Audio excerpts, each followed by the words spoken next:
नमस्कार बच्चों, welcome to my channel biology with Ashwin. So without wasting any time we are going to start our topic life processes. तो what are life processes? ये life processes होते क्या है? जो living organisms है वो लिविंग ऑर्गेनिजम्स क्या करते हैं? जितने भी लिविंग ऑर्गेनिजम्स है like plants, micro organisms, animals, aquatic plants, सारे के सारे लिविंग ऑर्गेनिजम्स क्या करते हैं? अपने बॉडी के अंदर कुछ प्रोसेसेस को परफॉर्म करते हैं, ठीक है, फॉर मेंटेनिंग देयर लाइफ। वो क्या करेंगे? अपने बॉडी के अंदर कुछ प्रोसेस को परफॉर्म करेंगे अपने लाइफ को मेंटेन रखने के लिए। वही प्रोसेस को बोला जाता है लाइफ प्रोसेस, ठीक है। तो there are 4 basic life process: nutrition, respiration, transportation and excretion. तो ये जो 4 लाइफ प्रोसेसेस है वो बहुत ज़्यादा इम्पॉर्टेंट है फॉर सर्वाइवल।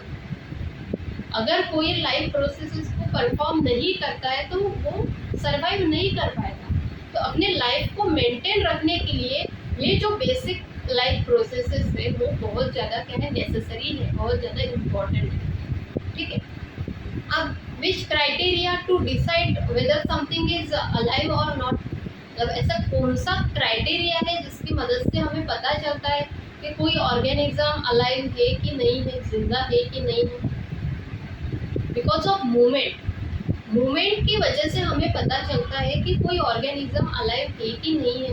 अगर कोई ऑर्गेनिज्म मूवमेंट करता है, उसके जो बॉडी पार्ट्स वो मूवमेंट करते हैं तो हम इजीली देख सकते हैं कि वो मूवमेंट कर रहा है, तो हमें पता चल जाता है कि वो अलाइव है, okay. Without any external help अगर कोई ऑर्गेनिज्म क्या करेगा? मूवमेंट करेगा, अपने बॉडी पार्ट्स को क्या करेगा? मूव करेगा, तो हम इजीली उसे देख सकते हैं, ठीक है।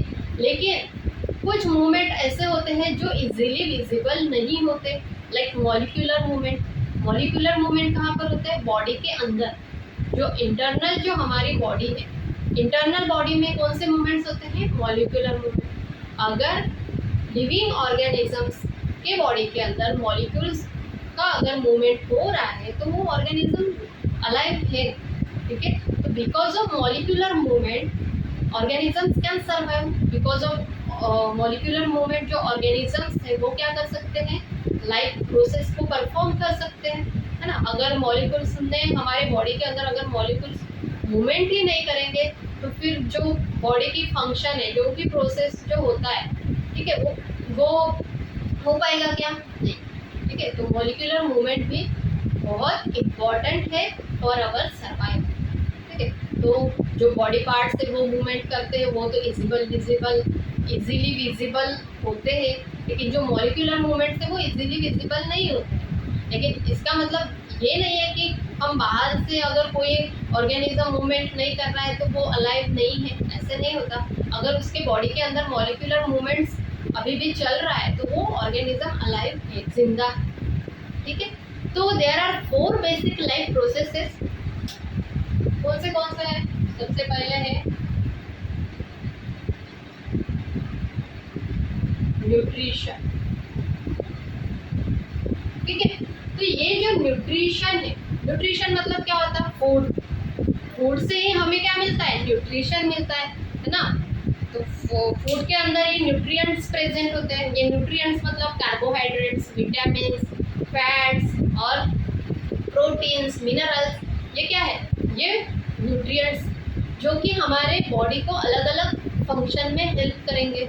जैसे प्रोटीन्स है, प्रोटीन्स की वजह से, फैट्स की वजह से हमें क्या मिलती है? एनर्जी मिलती है ना। जो बाकी जो विटामिन्स है वो अलग अलग फंक्शन में हेल्प करेंगे। जो कार्बोहाइड्रेट्स है वो भी हमें, उसकी वजह से भी हमारे बॉडी को क्या मिलती है? एनर्जी मिलती है। मतलब जितने भी लिविंग ऑर्गेनिजम्स उनके बॉडी को एनर्जी कहाँ से मिलती है? फूड की वजह से। फूड के अंदर क्या प्रेजेंट होता है? न्यूट्रिशन प्रेजेंट होता है, न्यूट्रिएंट्स प्रेजेंट होते हैं, जिसकी वजह से लिविंग ऑर्गेनिजम्स को क्या मिलेगा? न्यूट्रिशन मिलेगा और उनको वहाँ से एनर्जी मिलेगी। तो न्यूट्रिशन में क्या होता है? जो एनिमल्स है, लिविंग ऑर्गेनिजम्स है, वो क्या करेंगे? फूड ऑब्टेन करेंगे। फूड ऑब्टेन करने के बाद वहाँ पर क्या होता है? उसका ब्रेक डाउन किया जाता है, डाइजेस्ट किया जाता है, वो एब्जॉर्ब होते हैं। जिसकी हेल्प से हमारे बॉडी को क्या मिलती है, एनर्जी मिलती है। ठीक है, उसके बाद क्या है, सेकंड वन इज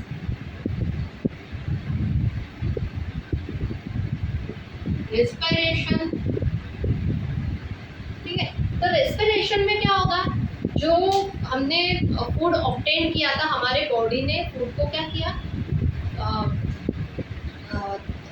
एब्जॉर्ब किया था, और with the help of breathing mechanism हम क्या इनहाल करते हैं, ऑक्सीजन को इनहाल करेंगे और कार्बन डाइऑक्साइड को हम बाहर एक्सहाल करते हैं ना, रिलीज करते हैं। ठीक है, तो जो ऑक्सीजन हमने इनहाल किया था वो ऑक्सीजन की हेल्प से क्या होगा, जो न्यूट्रिशन है, जो न्यूट्रिएंट्स है लाइक ग्लूकोज, उसको बर्न करके वहाँ से एनर्जी रिलीज होती है, उसको बर्न आउट करके एनर्जी रिलीज होती है, मतलब एनर्जी फॉर्म होती है with the help of respiration process.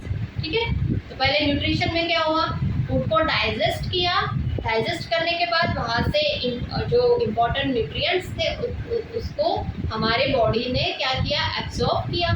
फिर रेस्पिरेशन की हेल्प से, ऑक्सीजन की मदद से, ऑक्सीजन क्या करेगा, वो न्यूट्रिएंट्स को, न्यूट्रिशन को क्या करेगा, बर्न आउट करेगा और वहाँ से एनर्जी रिलीज होगी। ओके, उसके बाद क्या है, ट्रांसपोर्टेशन।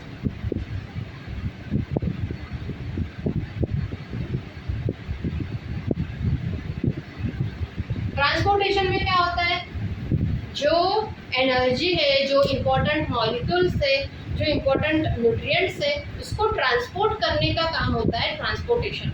मतलब with the help of blood हमारी बॉडी क्या करेगी, ट्रांसपोर्ट, मतलब जो इम्पोर्टेंट मॉलिक्यूल्स को एक जगह से दूसरी जगह, मतलब ऑल बॉडी पार्ट्स तक क्या होगा, उसका ट्रांसपोर्टेशन होगा, तो वही उसी को बोला जाता है transportation. Okay, last one is excretion. Excretion में क्या होगा, बिकॉज ऑफ मेटाबॉलिज्म हमारे बॉडी के अंदर बहुत सा वेस्ट फॉर्म हो जाता है ना, बिकॉज नए मॉलिक्यूल्स फॉर्म होते हैं, मॉलिक्यूल्स का ब्रेकडाउन होता है, तो उसकी वजह से हमारी बॉडी के अंदर कुछ वेस्ट फॉर्म होता है, तो उसको हमारी बॉडी क्या करती है, रिमूव करती है, बाहर निकालती है with the help of urine, है ना। तो यूरिन से वो क्या होगा, जो वेस्ट है वो बाहर निकलेगा, तो वही प्रोसेस को बोला जाता है एक्सक्रीशन। ओके, अगर वो वेस्ट जो टॉक्सिक जो पार्टिकल्स है, सब्सटेंसेस है, अगर वो हमारे बॉडी के अंदर रहते हैं तो उसका पॉइजन फॉर्म हो सकता है और वो उसकी वजह से हमारे बॉडी को हार्म हो सकता है। तो इसलिए एक्सक्रीशन की हेल्प से, एक्सक्रीशन इज द प्रोसेस, तो एक्सक्रीशन से क्या होगा, जो वेस्ट पार्ट है, जो टॉक्सिक पार्ट है, वो हमारे बॉडी से बाहर है। ठीक है, तो ये सारे प्रोसेस को हम इन डिटेल्स पढ़ने वाले हैं। तो सबसे पहले हम पढ़ेंगे न्यूट्रिशन। ठीक है, तो there are two types of nutrition, autotrophic nutrition and heterotrophic nutrition. तो ये ऑटोट्रोपिक और हेटेरोट्रोपिक न्यूट्रिशन मतलब क्या होता है, वो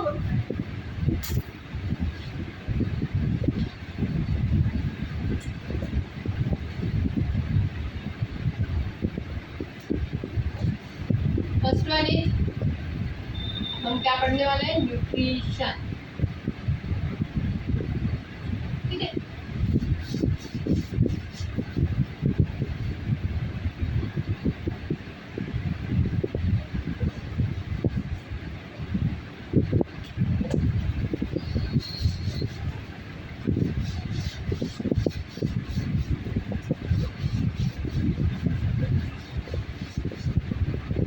first one is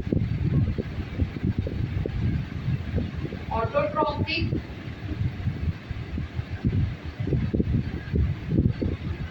nutrition and second one is heterotrophic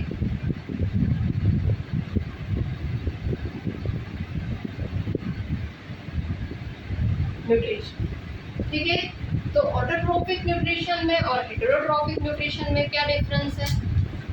autotrophs मतलब क्या होता है, ऐसे ऑर्गेनिजम्स जो खुद का खाना खुद प्रिपेयर करते हैं अपने बॉडी के अंदर, लाइक प्लांट्स। प्लांट्स क्या करेंगे, जो प्लांट्स होते हैं वो अपने फूड के लिए दूसरे के ऊपर डिपेंड होते हैं क्या, नहीं। वो अपना खाना दूसरों से लेते हैं क्या और खाते हैं क्या, नहीं। तो वो जो प्लांट्स है, वो प्लांट्स क्या करते हैं, with the help of inorganic substances वो अपने बॉडी के अंदर फूड प्रिपेयर करते हैं। लाइक ग्लूकोज, जो प्लांट्स है वो क्या करेंगे, अपने बॉडी के अंदर फूड को प्रिपेयर करेंगे, ठीक है, और एनर्जी को क्या करेंगे, ऑब्टेन करेंगे, ठीक है। लेकिन वो दूसरों के ऊपर डिपेंड रहते हैं क्या, अपने फूड के लिए? नहीं। तो ऐसे ऑर्गेनिजम्स को बोला जाता है ऑटोट्रॉफ्स, जो कि ऑटोट्रॉफिक न्यूट्रिशन को क्या करते हैं, परफॉर्म करते हैं, ठीक है। तो ऑटोट्रॉफिक न्यूट्रिशन मतलब क्या होगा, organisms prepare their own food in their body, ठीक है। they are not dependent on other organisms for their food। तो ऐसे ऑर्गेनिजम्स को बोलेंगे ऑटोट्रॉफिक, ऑटोट्रॉफ्स, ठीक है। Second one is heterotrophs. Heterotrophic मतलब क्या होता है, हेटेरोट्रॉफ्स मतलब क्या होता है, जो ऑर्गेनिजम्स अपने फूड के लिए दूसरों के ऊपर डिपेंड होते हैं। जैसे हम ह्यूमन बींग्स हैं, हम जो एनिमल्स हैं वो कैसे अपने फूड को ऑब्टेन करेंगे, दूसरों के ऊपर डिपेंड होते हैं ना। हम अपने खाने को कैसे ऑब्टेन करते हैं, प्लांट से हमें फूड मिलता है, नहीं तो अदर एनिमल्स से हमें फूड मिलता है। लाइक मिल्क है, एग्स है, वो हम दूसरे एनिमल्स से लेते हैं, इसलिए हम उनके ऊपर डिपेंड होते हैं। अगर प्लांट्स नहीं होते तो हमें फूड कहाँ से मिलता, है ना। तो हम प्लांट्स के ऊपर अपने फूड के लिए डिपेंड है, हम दूसरे एनिमल्स पर, हम दूसरे ऑर्गेनिजम्स के ऊपर डिपेंड है अपने फूड के लिए। हम खुद का खाना खुद अपने बॉडी के अंदर प्रिपेयर कर सकते हैं क्या? नहीं, हम फूड को अपने बॉडी में प्रिपेयर नहीं कर सकते, ठीक है। लाइक प्लांट खाने को अपने बॉडी के अंदर प्रिपेयर कर सकते हैं, लेकिन हम खाने को अपने बॉडी के अंदर प्रिपेयर नहीं कर सकते, ठीक है। तो हम दूसरों के ऊपर डिपेंड हैं। तो जो ऑटोट्रॉफ्स है, इसका एग्जाम्पल क्या है ऑटोट्रॉफिक का? Plants and some bacteria,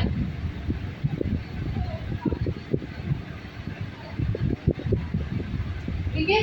heterotrophs में एनिमल्स और कुछ यूनिसेलुलर ऑर्गेनिजम्स लाइक अमीबा और एक्सेट्रा, जितने भी एनिमल्स है, ह्यूमन बींग्स, ओके, एनिमल्स में ही आ जाएगा ह्यूमन बींग, ओके। और जो हेटेरोट्रॉफ्स, इसका हेटेरोट्रॉफ्स की डेफिनेशन क्या होगी? Organisms can not prepare their own food in their body.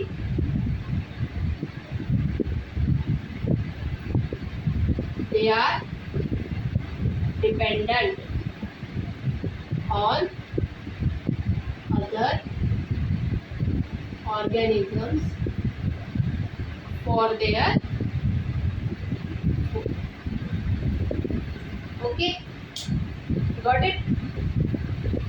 अब हम पढ़ने वाले हैं हेटेरोट्रॉफिक न्यूट्रिशन, ठीक है। अब हम हेटेरोट्रॉफिक न्यूट्रिशन को डिटेल में स्टडी करेंगे।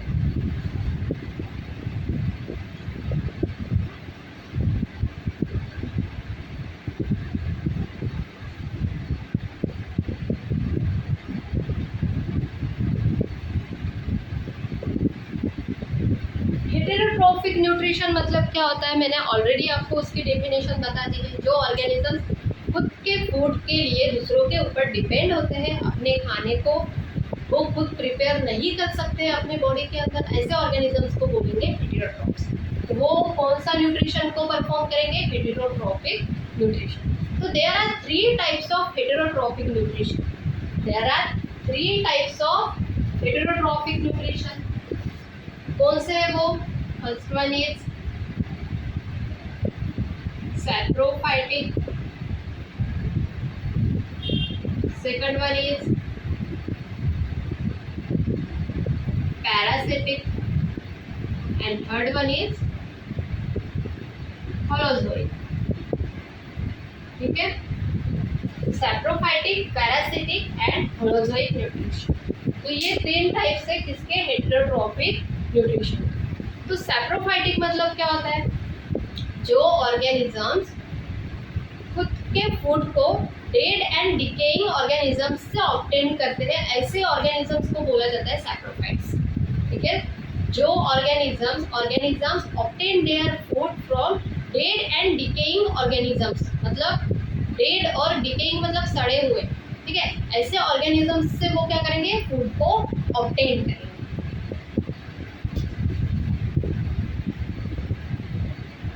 Organisms obtain their food from dead and decaying organisms.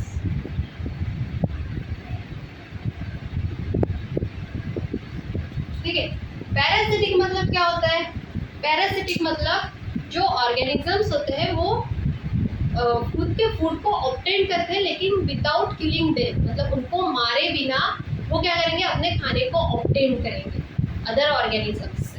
जैसे लाइक मॉस्किटो. मॉस्किटो क्या करता है, हमारे बॉडी से ब्लड को सक करेगा, लेकिन उसकी वजह से हम मरते हैं क्या, नहीं. वो हमें मारता है क्या, नहीं. तो ऐसे ऑर्गेनिजम्स को बोला जाता है पैरासिट्स.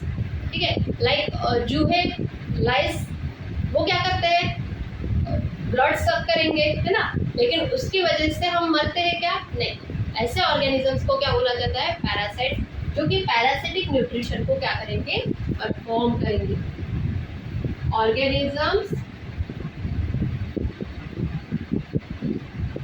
Obtain their food from other organisms without killing them. ठीक है, होलोजोइक में क्या होगा, जो ऑर्गेनिजम्स है वो डायरेक्टली फूड को ऑब्टेन करेंगे और उसका डाइजेशन होगा और एब्सॉर्प्शन होगा. तो ये जो ऑर्गेनिजम्स है, ऑर्गेनिजम्स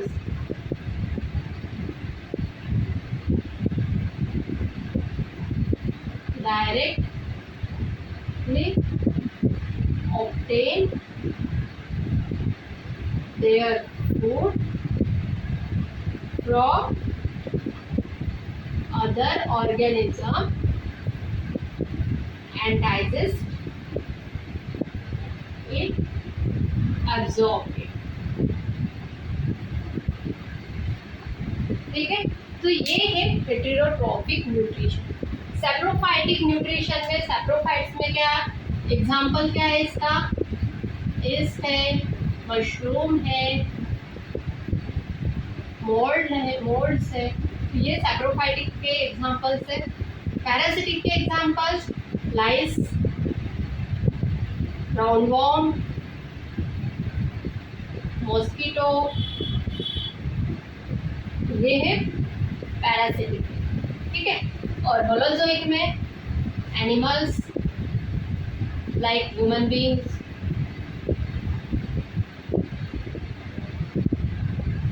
और अमीबा, ये कौन से हैं, होलोजोइक. तो next topic is nutrition in amoeba. Amoeba में न्यूट्रिशन कैसे होता है वो हम पढ़ने वाले. ठीक है, इसका स्क्रीनशॉट ले सकते हो. अभी हम क्या पढ़ने वाले हैं,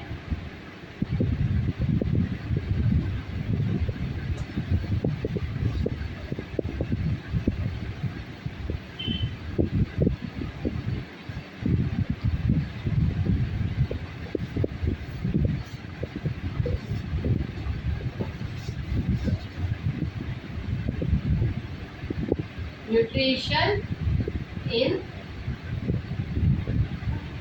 amoeba.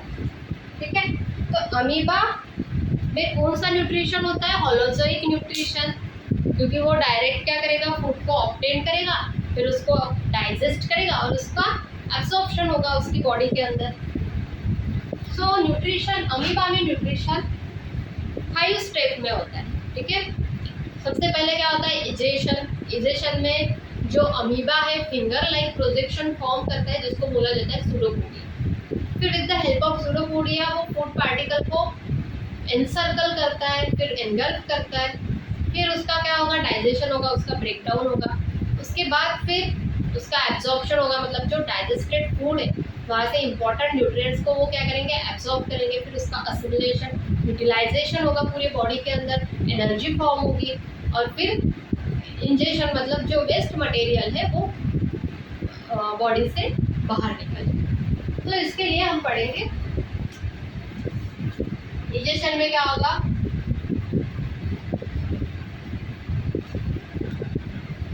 Amoeba is a unicellular organism, okay. Amoeba क्या है, यूनिसेल्युलर ऑर्गेनिज्म है जिसमें सिंगल सेल प्रेजेंट होता है, एक सेल से बना होता है। अमीबा क्या है, यूनिसेल्युलर ऑर्गेनिज्म, ठीक है, जो कि माइक्रो ऑर्गेनिज्म है जिसको हम देख भी नहीं सकते। तो इसमें भी लाइफ प्रोसेस परफॉर्म होता है, ठीक है। तो जो अमीबा है ये this is the structure of amoeba. पहले क्या करेगा, ये फिंगर लाइक प्रोजेक्शन फॉर्म करेगा। फिंगर लाइक प्रोजेक्शन को क्या बोला जाता है, देखिए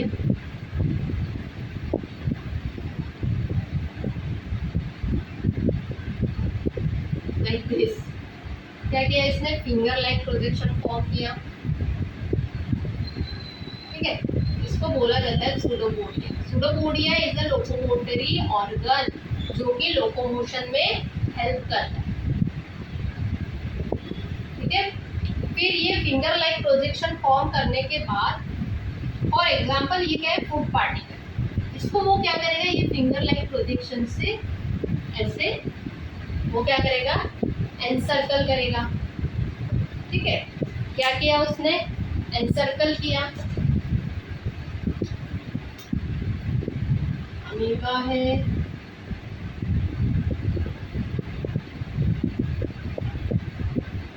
उसने क्या किया, ये सूडोपोडिया फॉर्म किया और फूड को क्या किया, एनसर्कल किया। एनसर्कल मतलब उसको घेर लिया, ठीक है। उसके बाद वो क्या करेगा, एनगल्फ करेगा। यहाँ पर क्या किया, एनसर्कल फूड पार्टिकल, यहाँ पर फॉर्मिंग सूडोपोडिया, ठीक है। फिर इसको क्या करेगा, एनगल्फ मतलब अपने बॉडी के अंदर ले लेगा, मतलब निगल लेगा ये फूड। उसने क्या किया, एनगल्फ किया, एनगल्फ फूड पार्टिकल, ठीक है। क्या किया पहले उसने, पहले क्या किया, फिंगर लाइक प्रोजेक्शन फॉर्म किया जिसको बोला जाता है सूडोपोडिया। फिर एनसर्कल फूड पार्टिकल को उसने एनसर्कल किया और फिर उसको एनगल्फ किया, अंदर ले लिया, ठीक है। तो ये प्रोसेस को बोला जाता है फैगोसाइटोसिस। क्या बोला जाता है, फैगोसाइटोसिस। ये जो पूरी प्रोसेस है ये किसमें आएगी, इंजेक्शन। इसके बाद क्या होगा, फूड पार्टिकल बॉडी के अंदर आ गया तो अमीबा में कुछ डाइजेस्टिव एंजाइम्स प्रेजेंट होते हैं। डाइजेस्टिव एंजाइम्स मतलब जो एंजाइम्स होते हैं वो फूड को ब्रेक डाउन करने में हेल्प करते हैं, ठीक है। ऐसे एंजाइम्स को बोला जाता है डाइजेस्टिव एंजाइम, जो कि ग्लैंड्स क्या करेंगे, फॉर्म करेंगे हमारे बॉडी के अंदर। कुछ ऐसे ग्लैंड्स प्रेजेंट होते हैं जो कि एंजाइम्स को क्या करते हैं, बनाते हैं, प्रोड्यूस करते हैं, ठीक है। तो अमीबा के अंदर भी कुछ ऐसे डाइजेस्टिव एंजाइम्स प्रेजेंट रहते हैं जो क्या करेंगे, फूड को डाइजेस्ट करेंगे, मतलब उसका ब्रेक डाउन होगा। फिर उसका ब्रेक डाउन होने के बाद ये जो फूड पार्टिकल है उसका क्या हो गया, ब्रेक डाउन हो गया, ठीक है। तो यहाँ से जो इम्पोर्टेंट न्यूट्रिएंट्स है उसको वो क्या करेगा, अमीबा उसको एब्जॉर्ब करेगा, है ना, उसकी बॉडी क्या करेगी, उसको एब्जॉर्ब करेगी, जो इम्पोर्टेंट न्यूट्रिएंट्स को वो क्या करेंगे, एब्जॉर्ब। मतलब यहाँ पर क्या हुआ, डाइजेशन हुआ और एब्जॉर्प्शन हुआ। इम्पोर्टेंट जो फूड था, जो न्यूट्रिएंट्स थे फूड पार्टिकल के अंदर, जो कि अमीबा के लिए इम्पोर्टेंट थे, अमीबा को वो चाहिए था, ठीक है, वैसे न्यूट्रिएंट्स को वो क्या करेगा, एब्जॉर्ब करेगा, क्योंकि उसको एनर्जी की ज़रूरत है ना, उनको भी एनर्जी की ज़रूरत होती है, ठीक है। तो उसके बाद क्या होगा, यूटिलाइजेशन होगा, मतलब असिमिलेशन, यूटिलाइजेशन होगा, मतलब पूरे बॉडी के अंदर जो फूड है उसको वो यूटिलाइज करना पड़ेगा ना, उसी से फिर पूरे बॉडी में एनर्जी फॉर्म होगी, ठीक है।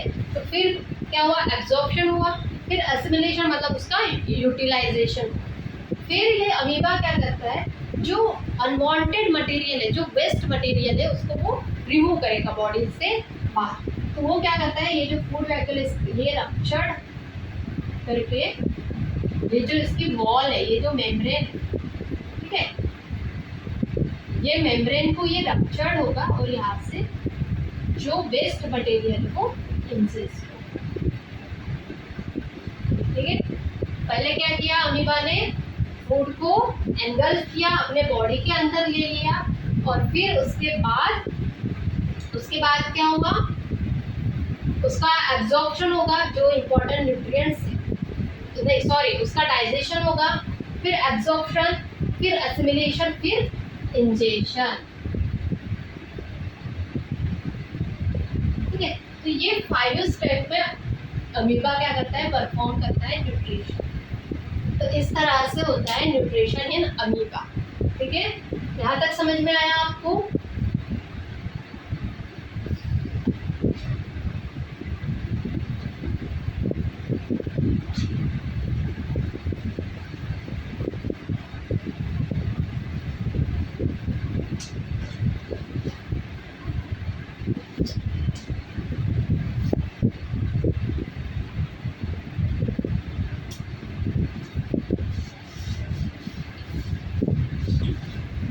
क्या हुआ था, अमीबा ने क्या किया, पहले forming a finger like projection, ठीक है, कॉल्ड सुडोपोडिया। उसके बाद क्या हुआ, encircle food particle, then engulf it, then digest by digestive enzymes, and then absorb important nutrients, and then utilize it, और फिर क्या होगा, ingest waste material, remove,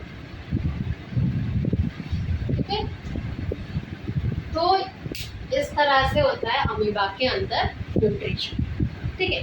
अब नेक्स्ट वीडियो में हम पढ़ने वाले हैं न्यूट्रिशन इन ह्यूमन बींग्स, ठीक है। Thank you.